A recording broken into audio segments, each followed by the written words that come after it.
The day we buried my wife of 41 years, my son's attorney called me before we even left the cemetery. Not my son, his attorney. I was standing at the graveside, still holding a single white rose I hadn't been able to put down yet, and my phone buzzed in my coat pocket. I almost didn't answer, but something, I don't know what, maybe the same gut instinct that kept me alive through 2 decades of construction work, made me step away from the small gathering and pick up. Mr. Aldridge? The voice was professional, clipped. This is Renfield and Associates. We've been retained by your son regarding the matter of the family estate. We'd like to schedule a meeting at your earliest convenience. My wife's casket was still above the ground. I said, "Today's my wife's funeral." There was a pause. Then, "Yes, sir, we're aware. Again, at your earliest convenience." I hung up. My name is Gerald Aldridge. I am 67 years old, retired from 32 years, running a small but honest contracting business in Boise, Idaho. My wife, her name was Lorraine. She was 64 when a stroke took her in February, 3 weeks after we celebrated our anniversary with a quiet dinner at home because the weather was bad and we didn't feel like going out. We didn't know that dinner would be the last good night we had together. I want to be honest with you about my son. I loved him. I still do, in the way you love someone whose actions you can no longer excuse. His name is Dale. He's 38 years old. He married a woman named Cassandra 7 years ago, and from the moment she came into our lives, something shifted in him that I could never quite name. He stopped calling as often. He started finding reasons not to come home for holidays. When he did visit, there was always a sharpness to the conversations, a way of steering talk toward money, toward the house, toward what my wife and I planned to do with things when we got older. Lorraine used to brush it off. "He's just stressed about work," she'd tell me. "Cassandra is just particular. Give it time." I gave it time. When Lorraine had her stroke and spent her last 11 days in the hospital, Dale visited twice, 2 times in 11 days. He drove 3 hours each way. He had the time. The second visit, he brought Cassandra. I remember watching her stand in the doorway of the ICU room, arms crossed, eyes moving around the room like she was taking inventory. I didn't say anything then. Lorraine was still conscious for part of that visit, and I didn't want the last thing she heard in that room to be harsh. After Lorraine passed, Dale became efficient in a way that felt wrong. He asked about the will within 48 hours. He asked about the house I'd built with my own hands, on 2 acres outside of town, within 72 hours. He mentioned, carefully, that he knew a good estate attorney, that things could be handled quickly and cleanly, that he just wanted to make sure everything was in order. I told him we'd talk after the funeral. I should have known the attorney call meant they weren't willing to wait even that long. I need to back up a little, because what happened after the funeral didn't come out of nowhere. It was the end of a trail that started years earlier, and I only understood the full shape of it later. My wife and I had done well for ourselves. Not rich, not by any stretch, but we owned the house outright, had retirement savings, and Lorraine had a life insurance policy she'd been paying into for 20 years. Together, it was enough to matter, enough for someone to want. About 2 years before Lorraine died, she came to me one evening after a phone call with Dale. She sat down at the kitchen table and she was quiet for a long time before she spoke. "He asked me to add Cassandra to the house deed," she said. I looked at her. "What?"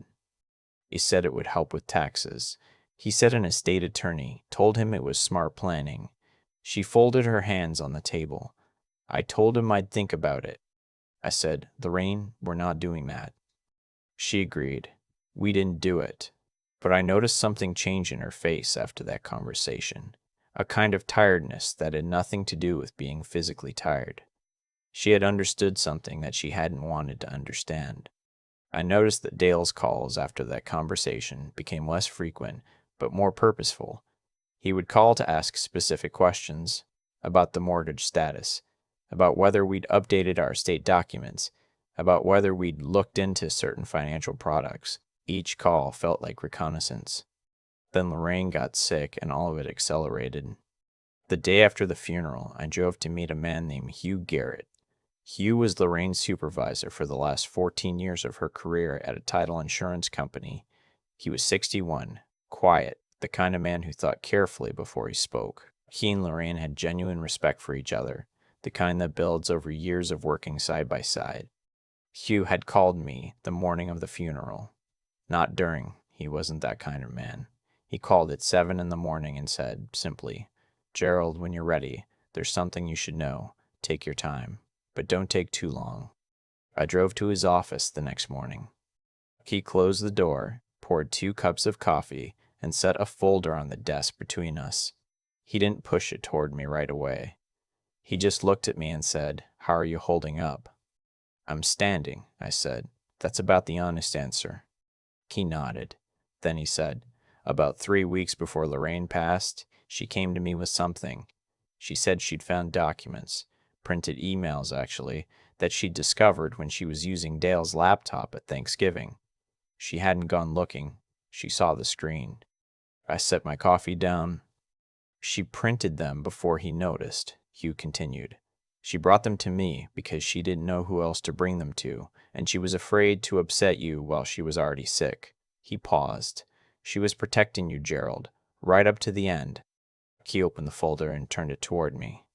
The emails were between Dale and Cassandra, going back almost a year. What I read in those pages took me a long time to process, not because it was complicated, but because it was my son's name at the top of every message. And reading it meant accepting things I had spent years half knowing and refusing to fully see. They had spoken to an attorney, not to help me and Lorraine with estate planning, but to understand what they would inherit and when, and how to maximize it. There were discussions about the asset timeline. There were references to Lorraine's health in clinical terms, noting that her existing heart condition meant the window might be sooner than expected. There was a message from Cassandra that said, word for word, "The longer he waits to update the documents, the better. We don't want him making changes after." That last line. That one took the air out of the room. They were counting on me not updating my will after Lorraine died. They were counting on me being too grief-stricken, too old, too trusting to act quickly. The attorney call at the cemetery. That was them trying to get ahead of it. They wanted to get me into a room with their lawyer before I had a chance to think clearly. I sat in Hugh's office for a long time. He didn't rush me. He just let me sit there. Finally, I said, "Lorraine knew all of this." "She suspected most of it," he said. "She confirmed enough of it." He looked at me steadily. "She was angry, Gerald. I want you to know that. She was angry and she was heartbroken, and she spent what energy she had left, making sure you'd have what you needed to protect yourself." I had to look away. I thought about Lorraine at that kitchen table 2 years ago, hands folded, that quiet tiredness in her face. She had known then.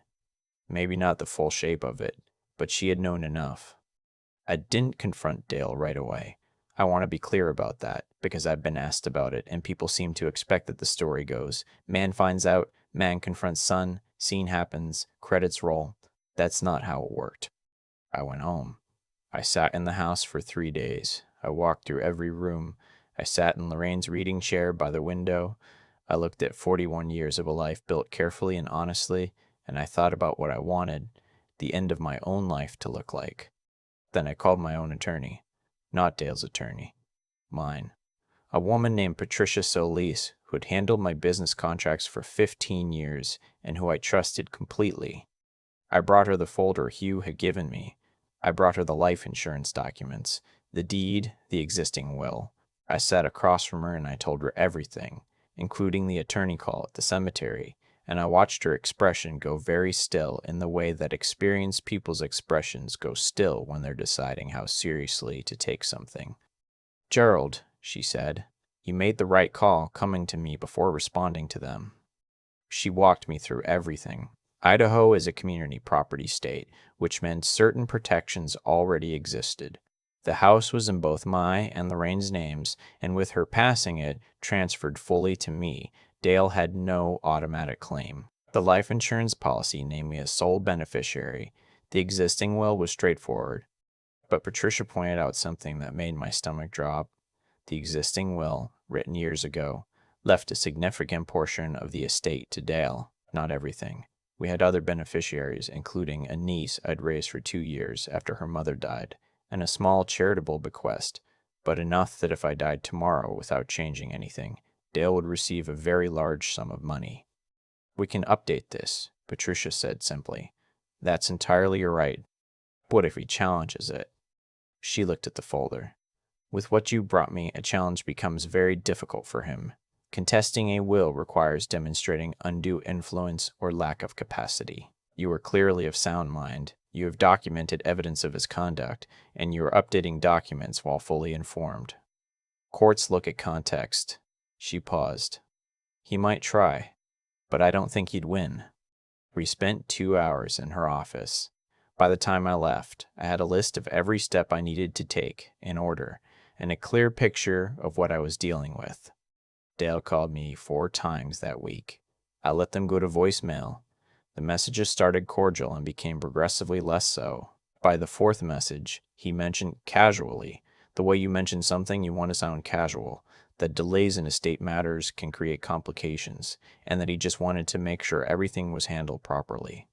Cassandra texted me twice. One text was a condolence message, so generic it could have been copied from a greeting card website. The second asked if I had a chance to look at some documents they'd sent over. They had, in fact, sent documents, a packet through their attorney, presenting a proposal. They called it that, a proposal, for how the estate should be structured. It included a request to transfer the house into a joint trust that would include Cassandra as a beneficiary, that cited family harmony and streamlined asset management as the reasons. I set the packet on my kitchen table and I looked at it for a long time. Then I called Hugh Garrett. "He sent me documents," I said, "formal ones, through his lawyer." Hugh was quiet for a moment. "What are you going to do?" "I'm going to do what Lorraine asked me to do," I said. She didn't say it in those words, but I know her. Bringing me those emails through you, that was her telling me to take care of myself. So that's what I'm going to do. Hugh didn't say anything, but I heard him exhale, slow and steady, and I understood that meant something. "I'm going to tell you about the conversation with Dale, because I know that's what you're waiting for." It happened about 3 weeks after the funeral. I called him. I asked him to come over. Alone, not with Cassandra. He hesitated, then said yes.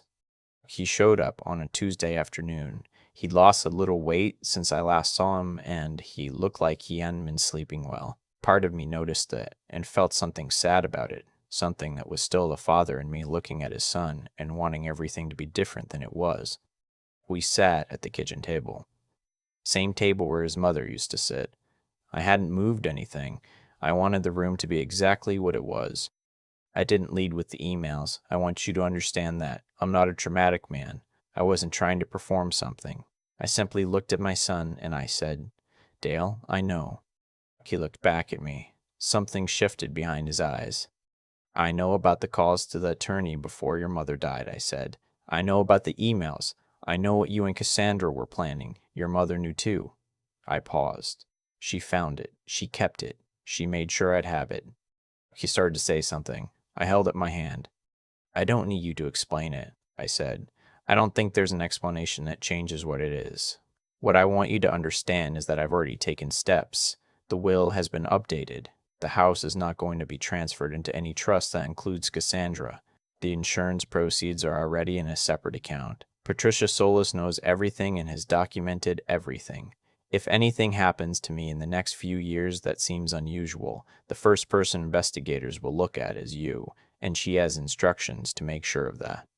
Dale's face had gone pale. "I'm not doing this to punish you," I said, and I meant it, though I understood how it might not sound that way. "I'm doing this because your mother spent her last healthy years worrying about what you were planning, and she deserved better than that, and I'm not going to spend whatever years I have left worrying about the same thing." He sat there for a long time. Then he said, quietly, "Dad, I don't," I said. "Not today. Maybe not for a long time." He left. I sat in the kitchen alone. I looked at the empty chair across from me, and I thought about Lorraine. About her sitting in this same spot, hands folded, that quiet knowing look on her face, deciding to do the hard thing quietly rather than the easy thing loud. She was always braver than me. She always had been. I want to tell you about what I did with the money, because that part matters. The life insurance policy paid out in April. It was a significant amount, enough to make real decisions with. I sat down with Patricia and then with a financial advisor I found through my credit union, a younger man named Trevor Osei who listened more than he talked, which I appreciated. Some of it went into an account I set up for my niece Amanda. She's 33 now, works as a nurse in Portland, and she never expected anything. When I told her, she cried for about 5 minutes and then started talking about whether she should wait to use it for something specific, which is exactly the kind of thing Lorraine would have loved about her. A portion went to a literacy foundation that Lorraine had volunteered with for 6 years before she got sick. The director called me personally when she received the check. She told me she knew Lorraine, that Lorraine used to come on Saturday mornings and work with adults learning to read for the first time. I hadn't known that. I'd known she volunteered, but I hadn't known that detail. I sat with that for a while. The rest I've kept, not extravagantly. I'm 67, and I live alone in a house I built, and I don't need much. But I replaced the roof, which needed doing. I bought a truck that actually runs in winter. I went to see my cousin in Tucson in October, and we drove out to the canyon and stood there in the cold for a long time without saying much, which was exactly the right thing to do. Dale and I don't speak. I don't know if we ever will in any way that means something. That grief sits in me differently than the grief for Lorraine. Heavier in some ways, lighter in others. Lorraine's death was a loss. What happened with Dale feels more like an amputation, something you learn to live around. Cassandra sent me a message in June, about 4 months after everything happened. It was several paragraphs long and included phrases like misunderstanding and taken out of context, and we've both been under so much stress. I read it once and then I deleted it. I don't think about them often. I think about Lorraine. I think about her sitting across from Hugh in his office with those printed emails in her hands, sick and scared and still doing what needed to be done. I think about her carrying that alone for 3 weeks because she didn't want to burden me while she was dying. That's the kind of person she was. That was 41 years of a person who thought about other people first. What I did in the months after she died, updating the documents, protecting the house, saying no, that wasn't revenge. I want to be clear about that. I don't think of it as revenge. I think of it as finally keeping up with her. She took one last careful step to protect me, and the least I could do was not waste it. If you're in a situation where you recognize any part of this story, where you felt that same cold instinct that something is wrong, that the people closest to you are watching you differently than they used to, listen to that instinct. Get your documents in order. Find an attorney you trust and talk to them before anyone else convinces you there's no rush. There's always a rush. They're always counting on you not knowing that. Lorraine knew. She made sure I knew too. That's the only inheritance that matters. I keep coming back to one image. Lorraine, sitting at the kitchen table with those printed emails in her hands, already sick, already knowing she didn't have much time, and still choosing to protect me instead of telling me. That wasn't weakness. That was the clearest act of love I've ever witnessed up close. There's a version of this story where I don't answer Hugh's call, where I'm too deep in grief to think straight, where Dale and Cassandra get me into a room with their lawyer before I understand what's happening, and I sign something I can never take back. That version almost happened. The only reason it didn't is because Lorraine, in the last weeks of her life, had the presence of mind and the moral backbone to do something difficult quietly. She didn't make a scene. She didn't accuse. She just made sure the truth had somewhere to land after she was gone. I think about what that required of her. Not just the love, the clarity. She was ill and frightened and grieving her own future, and she still looked at a hard situation and thought, what is the right thing to do here? What does this person I love actually need? That kind of thinking doesn't come from nowhere. It's built over a lifetime of small choices, of deciding over and over again to be honest even when it's inconvenient, to act with integrity even when no one is watching. Dale made different choices, and I don't say that with satisfaction. I say it because it's the only explanation that fits. The emails, the attorney, the carefully timed calls, none of that happened by accident. It was a long chain of small decisions, each one a little worse than the last, each one making the next one easier. That's how people end up somewhere they never could have imagined being when they were young.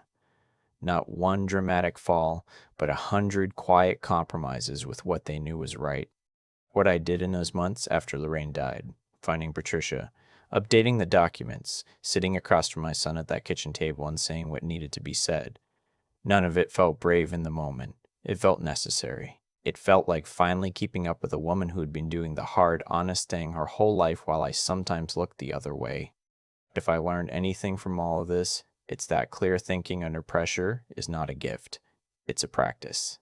Lorraine had it because she'd spent decades building it. Hugh had it too. He could have stayed out of it entirely, could have decided it wasn't his place, and no one would have faulted him. Instead, he made a phone call and waited. That took its own kind of quiet courage. I'm 67 years old, and I'm still learning that the most important decisions you make are usually the ones nobody sees, the ones you make alone, in a kitchen, in an attorney's office, at a graveside with your phone in your hand, the ones where you choose to face what's true rather than what's comfortable. Lorraine knew that. She taught me that one last time on her way out the door. I don't think I'll ever stop being grateful,